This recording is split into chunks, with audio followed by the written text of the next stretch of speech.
Hello, everyone, and welcome to today's audio discussion. We will be discussing the security and political implications.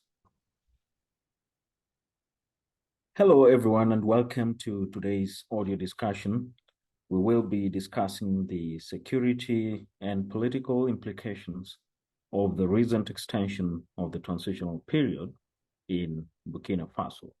My name is Sitati Wasilwa. I am an Information Services Manager for Europe, Middle East, and Africa at APEC Assistance. And joining me for this discussion is Dr. Ramu, a Senior Geopolitical Analyst at APEC Assistance. So before rolling over to the discussion, I think it's pretty much important to set the context of this particular audio discussion. And what we are basically reflecting on here is the recent decision by the military-led government in Burkina Faso to extend the transitional period by 5 years, effective July 2nd. And that essentially means that the new transitional period will last until the year 2029. So on the 25th of May, that is last month, Interim President Captain Ibrahim Traore ratified the charter which extends the transitional period. And this was after holding national consultations. Unfortunately, these consultations were boycotted by a majority of opposition parties and civil society groups. I mean, for obvious reasons, they are vouching for democracy, which they believe that the military-led government is not really, like creating an environment to enhance democratic rights.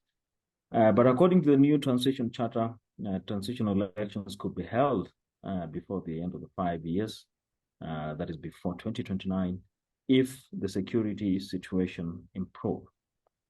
An additional point on this is that the new transition charter also provides for the interim president to officially become the country's president. So that means from the 2nd of July, then President Traore officially becomes the country's president, and he will no longer be referred to as interim president. And then to cap it all, the new transition charter also allows President Traore, the current prime minister, as well as the president of the National Assembly, to run for office when the transitional elections are held. So that is just part of the the context for this discussion.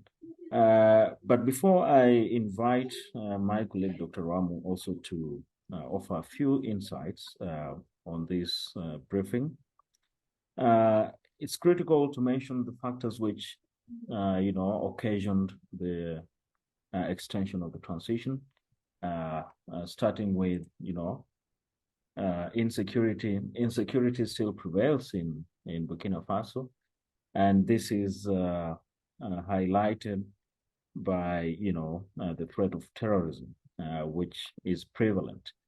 And just to paint a picture of the situation, the security situation in Burkina Faso, between the 1st of January this year and the 17th of May, 531 terror-related incidents were reported, and this resulted in the deaths of around 3,256 people.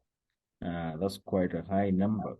And of course, these attacks are attributed to two terrorist groups, one of them being the Islamic State, Sahel province, and the other group, which is affiliated with Al-Qaeda. It's known as the Jamaat Nusrat al-Islam wal Muslimin. So I think as we go on with the discussion, then I think the aspect of the extent of terrorism will come out clear. Anyway, I think it's also critical. I mean, Ramu, it will be also crucial to hear from your end. What do you make of the security situation and the general political situation in Burkina Faso from a historical standpoint? I mean, briefly, how do you see that? All right. Thanks a lot, Sitati.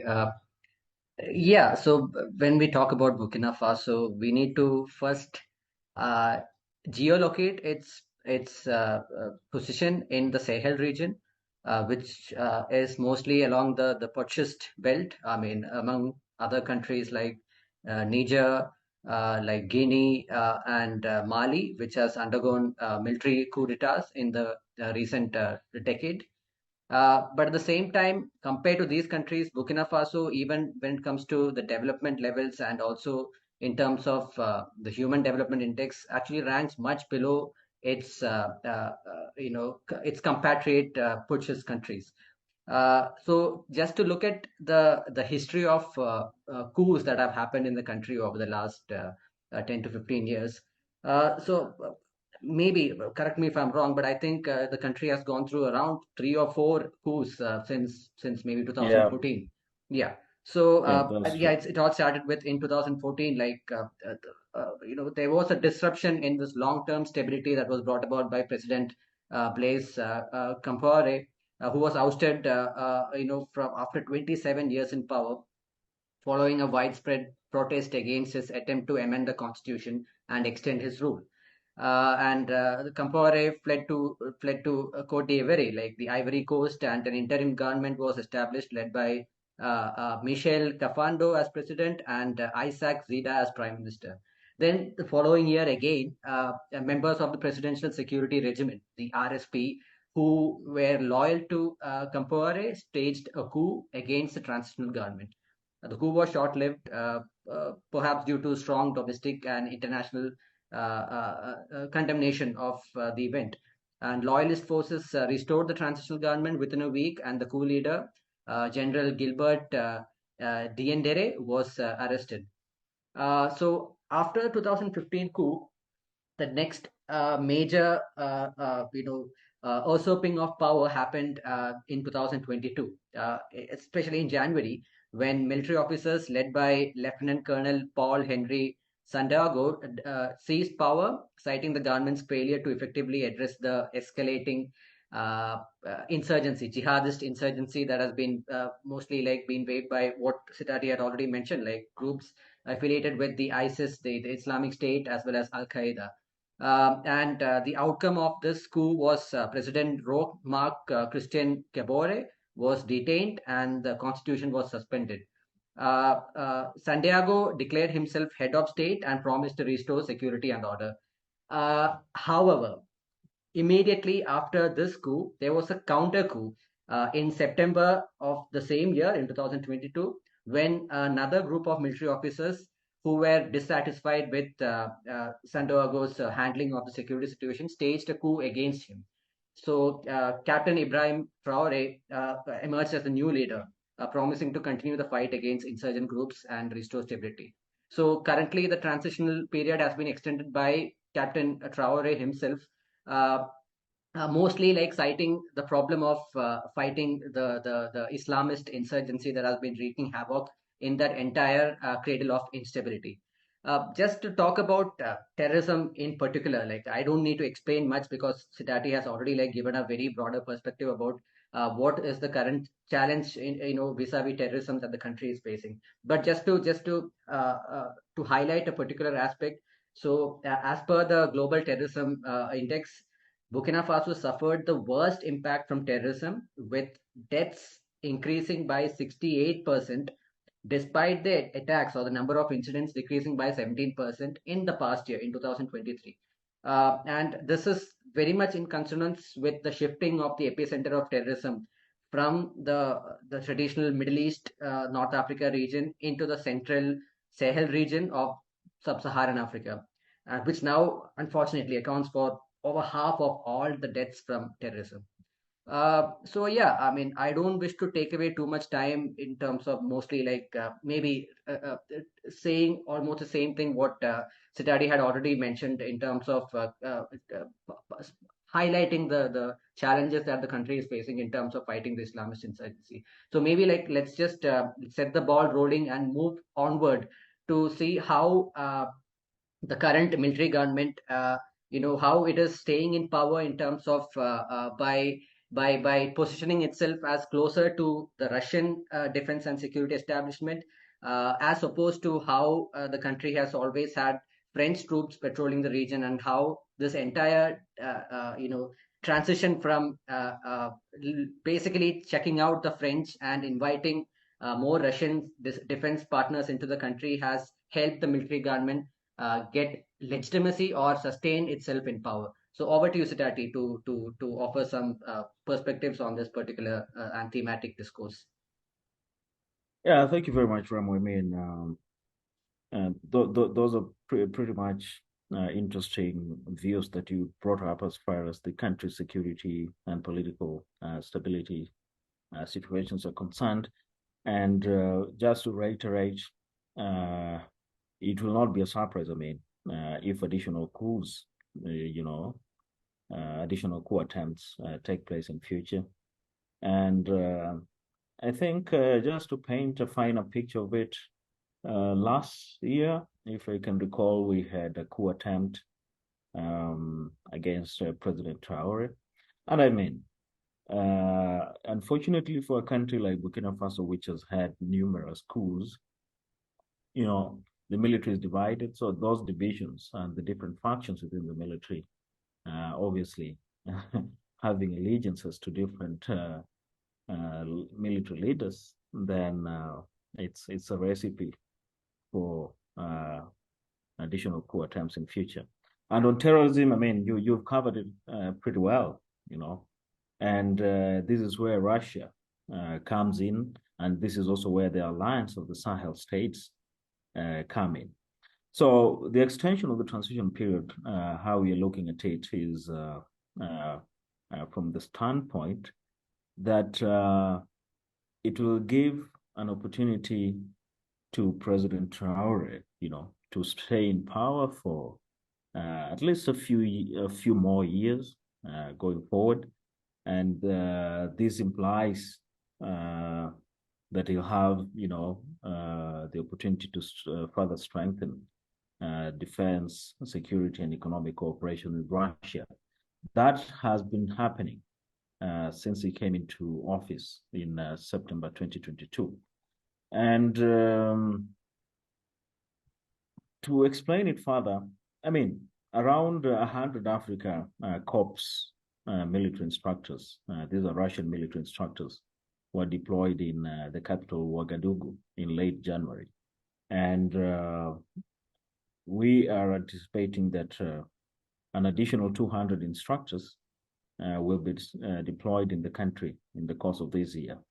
And just to explain it further, I mean, the Africa Corps is a paramilitary organization or a private military company, which was established earlier this year by the Russian Defense Ministry to replace the disbanded Wagner Group. You remember when Prigozhin died last year in the aftermath of the chaos that ensued in Russia by the Wagner mercenaries.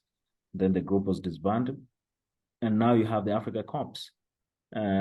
So Russia has made inroads in Burkina Faso in that manner.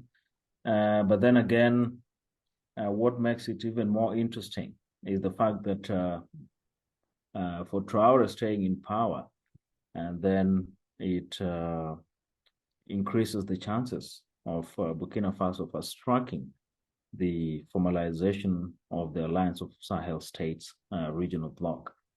This is a regional bloc which was formed in September last year by Burkina Faso, Mali, and Niger to enhance defense and security cooperation in the aftermath, of rising insecurity in the Sahel region.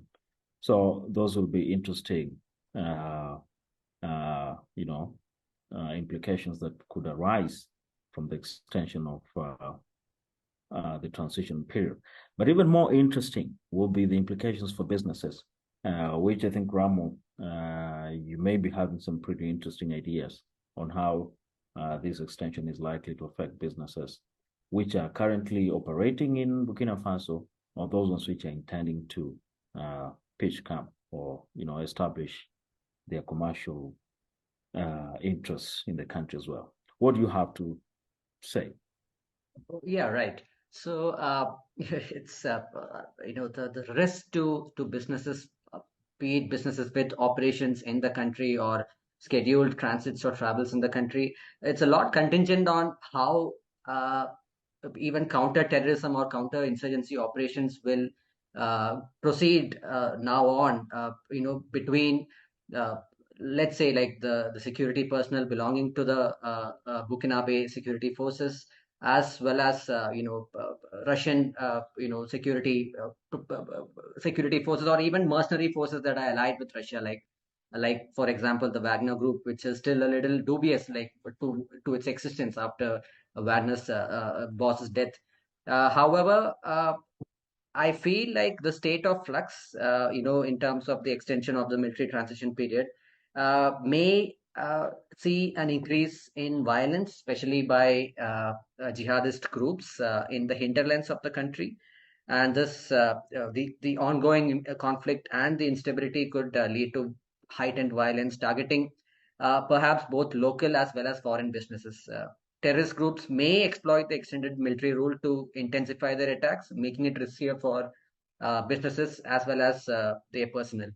Um, yeah, and there have been reports coming out of ongoing violence and attacks by militants linked to Al Qaeda and Islamic State, and this kind of indicates a continued pattern of insecurity, even though the military has rationalized its extension of power, under the premise of fighting this insurgency. There can be operational disruptions to businesses, especially those in high risk sectors such as mining as well as agriculture. Supply chains may be affected, and there may be increased costs for enhancing security measures and even insurance premiums. Then even like companies which have its footprints or operations there have to be alert in terms of travel warnings issued by embassies and governments, and even organizations that might issue or even update their travel advisories. So and this may be like anytime there may be like warnings against non-essential travel to Burkina Faso and even potentially neighboring regions due to the high risk of terrorism and civil unrest. There can be logistical challenges. Traveling within the country could become more difficult due to increased security checkpoints, potential roadblocks, and the overall deteriorating security situation. This may affect business operations and even the mobility of staff and personnel. Uh, and overall, I mean, such a situation can lead to investment hesitation. Like foreign investors might become wary of investing in the country due to this sentimentality, like of prolonged instability. And this could lead to reduced FDI, foreign direct investment in the country, which could literally impact the economic growth as well as business opportunities. And even overhead cost, like cost increases, may affect business operations, and mostly due to the need for enhanced security measures, like I already mentioned, potential damage to existing infrastructure, and even high insurance premiums. These factors can affect profitability as well as long-term planning, investment cycles of these companies. And again, like such problems can also have regional implications with spillover effects. I don't wish to talk more about what happens in the Sahel region in general, because we have had discussions about the problems faced by some of these purchase countries in the Sahel region before, and we will also have such discussions in the future. So, respecting the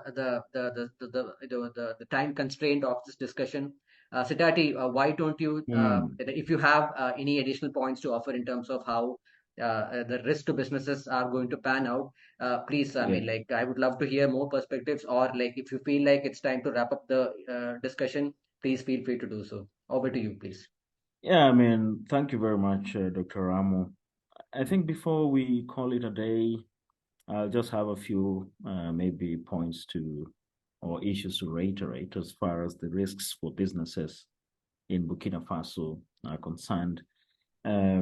Obviously, you've gone over some of the risks, and I think just to nail it to the wall, in in particular, businesses will still face those exposures to, personnel risks, like attacks on personnel.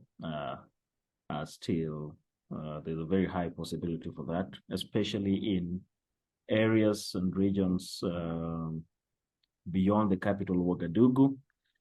And I think even there's also the risks, the physical assets risks, the assets to different companies can also be, targeted by these armed groups.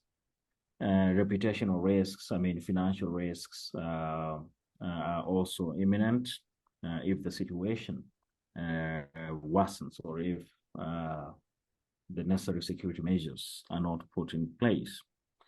Further from that, the growing influence of the growing Russian influence in Burkina Faso will also have, commercial implications, whether that is embraced positively or negatively, And I think, owing to the increasing cooperation between the Russian and the Burkinabe governments, then that is not dismissible. It's a reality which has to be considered for, especially for Western businesses that have interest in Burkina Faso. How I look at this, presently, those Russian military instructors are likely to be deployed around, the mining sites, as opposed to other regions which are affected by terrorism. But definitely coordinating and collaborating with the Burkinabe security forces will be crucial for businesses with operations in Burkina Faso. And just to mention something to do with the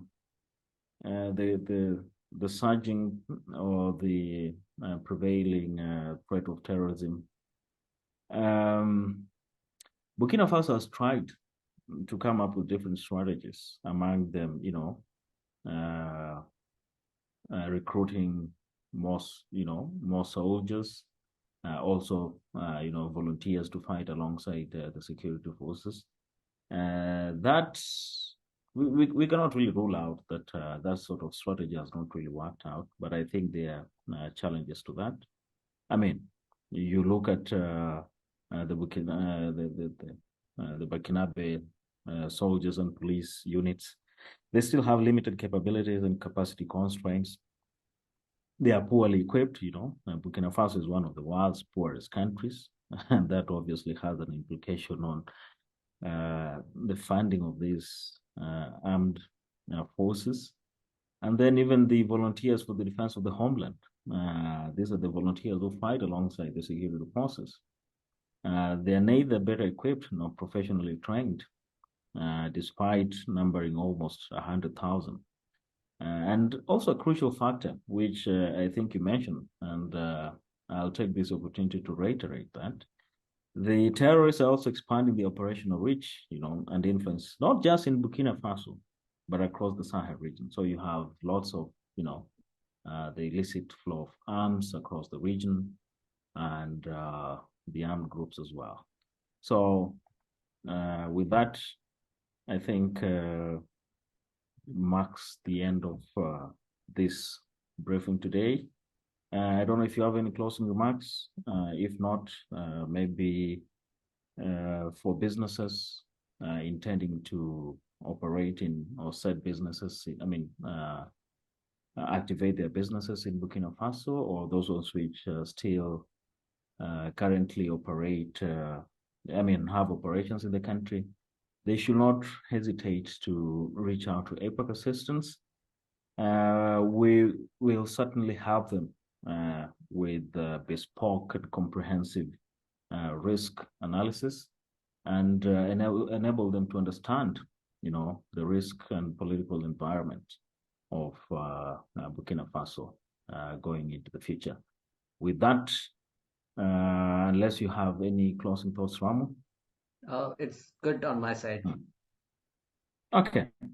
Then thank you very much for joining us in this discussion, and we look forward to having you on the next discussion, probably on South Africa. But before we call it a day, we will follow up this discussion with an assessment report of the same. So that would complement whatever we've just gone through. Otherwise, we look forward to having you on the next audio sessions. Thank you. Thank you.